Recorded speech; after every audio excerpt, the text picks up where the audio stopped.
Բուրըն քարոզարշավից լարված ընտրություն ու գերլարված հետընտրական շաբաթը Գյումրիում փաստացի ավարտվեց ուրբաթ օրը Մարտուն Գրիգորյանի ֆեյսբուքյան երկրորդ գրառմամբ։ Բավարար ձայներ կտավ Վարդան Ղուկասյանին, առանց որևէ պաշտոնի, ակնկալիքի ու որևէ պայմանավորվածության։ Մարտուն Գրիգորյանի գրառումը այդպես է եղել։ Մենք իրար չենք տեսել, այո, միանշանակ ինչ խնդիր ունեմ, ես ընդհանրապես լսեք, ես բարի մարդ եմ, ես թշնամություն չունեմ։ Փաստացի այն քաղաքական ուժերը, որոնք այսօր մտել են ավականի, բացի քաղաքացիական պայմանագրից, այդ 4 քաղաքական ուժերը, իրենք ներկայացնում են, մի մասը ներկայացնում է Ռոբերտ Քոչարյանի ճամբարը, մյուս մասը ներկայացնում է Սերժ Սարգսյանի ճամբարը։ Ընտրության հաջորդ օրը դեռ կենտրոնական ընտրական հանձնաժողովը նախնական թվերը չէր հայտարարել, երբ անցողիկ շեմը հաղթահարած 4 ընդդիմադիր ուժերից 2-ը Մայր Հայաստանն ու Իմ հզոր համայնքը հայտարարեցին կսատարեն երկրորդ տեղը զբաղեցնող ընդդիմադիր տեխնացու Գյումրիի նախկին քաղաքապետ Վարդան Ղուկասյանին։ Մնում էր Մարտուն Գրիգորյանի միանալ չմիանալու հարցը։ Հետընտրական լռությունը Մարտուն Գրիգորյանը խախտեց երեկոյան։ Վերահաստատում եմ ասածս, քաղաքացիական պայմանագիրը Գյումրիում քաղաքապետ չի ունենալու, դա հաստատ է։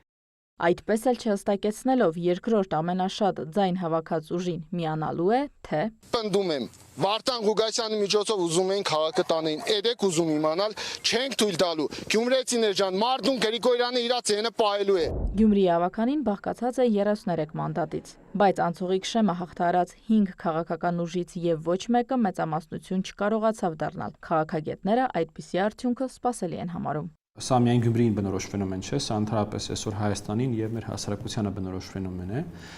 Դա ցույց են տալիս բոլոր սոցիալական հարցումները, ՀՀ բնակչության 60%-ից, ընտրելու իրավունք ունեցող բնակչության 60%-ից ավելին չի վստահում եւ որևէ մեկ քաղաքական ուժի, ու դա առաջին հերթին ցույց է քաղաքական ճգնաժամի։ Այո, օրվա իշխանությունը ամենամեծ սոցիալական վստահություն ունի համեմատած մնացած բոլորի հետ, բայց որևէ քաղաքական ուժ չունի Հայաստանում 50+1 ուրեմն ձևավորելու անգամ հնարավորություն։ Մենք ունենք անցյալ տարվա IRI հարցումները, 61%-ը չի վստահում որևէ քաղաքական ուժի։ Իսկ ինչու այնուամենայնիվ այդքան բարձր տոկոս մարդկանց չեն վստահում։ Իհարկե, այստեղ քաղաքացիական պայմանագիրը իր մեղքի բաժինը ունի։ Շատ-շատերը դեռևս այս պահին էլ չունեն վստահություն, օրինակ դատա իրավական համակարգի նկատմամբ։ Հասարակության մի հատված տնտեսապես չի շահում այս վերջի ուրեմն բարեփոխումներից, որոնք իրականացվում են։ Շատերը, որոնք նախկին ռեժիմի հետ կապված են կամ ուղղակիորեն նախկին ռեժիմն են ներկայացնում, այսօր ազատության մեջ են եւ շարունակում են տիրապետել իրենց ռեսուրսներին, իրենց հարստությունը իրենց մոտ է եւ այլն, եւ դա նույնպես մարդկանց զայրացնում է։ Քաղաքացիական պայմանագիրը թեպետ ամենաշատ ձայնն է ստացել, բայց միայնակ իշխանության գալ չի կարող։ Ավականիում քաղաքացիական պայմանագրի մանդատները 14-ը կլինեն։ Վարդան Ղուկասյանին առաջադրած Հայաստանի կոմունիստական կուսակցությունը կունենա 8 մանդատ, Մարտուն Գրիգորյանի Մեր քաղաքը 6, Ռուբեն Մխիթարյանի Իմ հզոր համայնքը 3, իսկ Կարեն Սիմոնյանի Մայր Հայաստան դաշինքը 2 մանդատ։ 5-րդ անգամ դեպի քաղաքապետարան տանող ճանապարհը բռնած Վարդան Ղուկասյանը չէր կարողանա դառնալ քաղաքապետ, եթե Մարտուն Գրիգորյանը չմիավորվեր իր հետ։ Հավաքանու առաջին նիստում Ղուկասյանին քաղաքապետ ընտրվելու համար առնվազն 17 ձայն է պետք։ Հաշվի առնելով ընդդիմադիր մյուս երկու ուժերի աջակցությունը, Գյումրիի նախկին քաղաքապետին եւս 4 ձայն է պակասում։ Սակայն, եթե առաջին քվեարկությամբ քաղաքապետի ընտրության հարցը չլուծվի, երկրորդ քվեարկությամբ արդեն քաղաքապետ հնարավոր է ընտրվել հարաբերական մեծամասնություն ստանալով։ Այս դեպքում Ղուկասյանին բավարար կլինի Գրիգորյանի ղեկավարած ուժի տված նույնիսկ 2 ձայնը։ Գրիգորյան-Ղուկասյան քաղաքապետ դառնալու այս պայքարը առաջինը չէր։ 2008-ին Գրիգորյանը պարտվել էր Ղուկասյանին։ Երկկողմ լարվածության պիկը 2013-ին էր կրակոցների ուղեկցությամբ։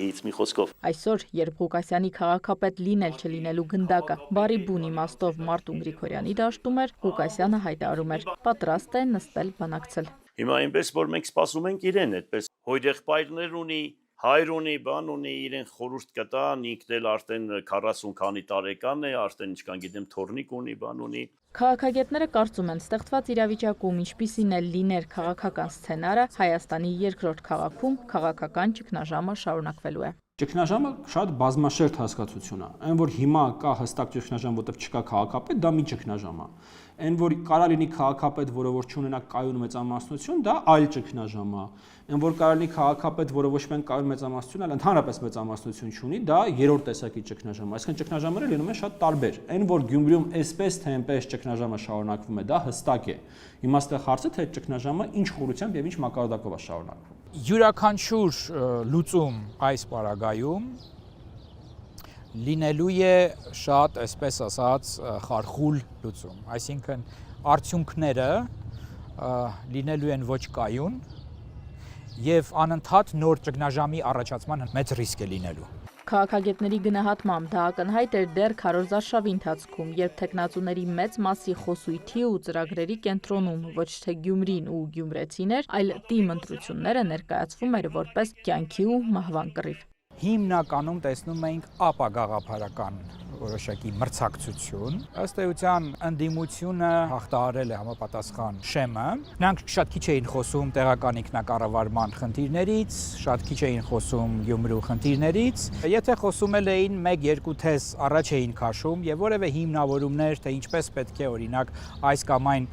գործողությունը իրենք իրականացնեն, այս կամ այն ծրագիրը քաղաքականությունը չէր ներկայացվում։ Արեգ Քոչինյանի գնահատմամբ նույն պատկերը այսօր խորհրդարանում է։ Խորհրդարանը, որը որ հիմա ակտիվ է, դա խորհրդարան է ըստ էության առանց քաղաքական խոսակցության, առանց քաղաքական օրակարգի։ Հայաստանում ձևավորվող եւ ոչ մի քաղաքական օրակարգ չի ձևավորվում այդ խորհրդարանում։ Բոլոր քաղաքական օրակարգերը ձևավորվում են կամ իշխող ուժի ղեկավարի կողմից, կամ ընդհանրապես արտախորհրդանական ուժերի կողմից, կամ քաղաքացիական հասարակության կողմից եւ այլն։ Խորհրդանում միակ խոսակցությունը, որ լինում է, դա դավաճան թալանչի խոսակցությունն է։ Եվ ուրեմն եթե